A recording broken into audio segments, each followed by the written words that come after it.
हिजाब संबंधी एक महत्त्वाची बातमी समोर येते। कॉलेजातील हिजाब बंदी विरोधात मुंबई हायकोर्टात याचिका दाखल करण्यात आली आहे। चेंबूर ट्रॉम्बे एज्युकेशन सोसायटीच्या NG आचार्य आणि DK मराठे महाविद्यालयामध्ये हिजाब बंदी करण्यात आली आहे। या महाविद्यालयामध्ये प्रशासनाच्या निर्णयाविरोधात 9 विद्यार्थिनींनी उच्च न्यायालयात धाव घेतली आहे। ड्रेस कोडच्या नावाखाली हिजाब, बुरखा, नकाबवर बंदी घातल्याचा या विद्यार्थिनींचा आरोप आहे। तर महाविद्यालयाचा निर्णय हा मनमानी असल्याचा दावा करून तो रद्द करण्याची मागणी त्यांनी या याचिकेतून केली आहे। याच प्रकरणी हायकोर्टात 19 जून रोजी सुनावणी होणार आहे। तर या याचिकेमध्ये महाविद्यालय प्रशासनासह मुंबई विद्यापीठ, राज्य सरकार आणि केंद्र सरकार सुद्धा प्रतिवादी आहेत। दरम्यान या संदर्भात आपण अधिक माहिती जाणून घेऊयात आमचे प्रतिनिधी आवेश तांदळे यांच्याकडून। आवेश, काय सांगाल पुन्हा एकदा आता हिजाब बंदी संदर्भातल्या या घडामोडी घडताना पाहायला मिळतात, काय नेमके याचिकेत या विद्यार्थिनींचं म्हणणं आहे?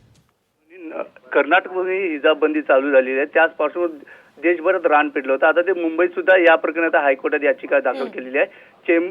चेंबूर येथील ट्रॉम्बे एज्युकेशन सोसायटी आचार्य आणि DK मराठे महाविद्यालयाच्या विरोधात एक हिजाब बंदी करण्यात आली। 1 मेला त्यांनी व्हॉट्सअपवर मेसेज टाकला आणि हिजाब बंदी आणि ड्रेस कोड अंमलात आणा असा सूचना दिल्या होत्या विद्यार्थ्यांना। त्या प्रकरणी 9 विद्यार्थ्यांनी आता हायकोर्टात गेलेले आहे आणि त्यांनी याचिका दाखल केली आहे की या प्रकरणी बंदी आणावी, हे आमच्या स्वातंत्र्याच्या विरोधात आहे असं या याचिकेत म्हटलेलं आहे। या प्रकरणी आता 19 तारखेला सुनावणी होणार आहे। मोहिनी, अगदी नक्कीच धन्यवाद आवेश दिलेल्या या सविस्तर माहितीसाठी।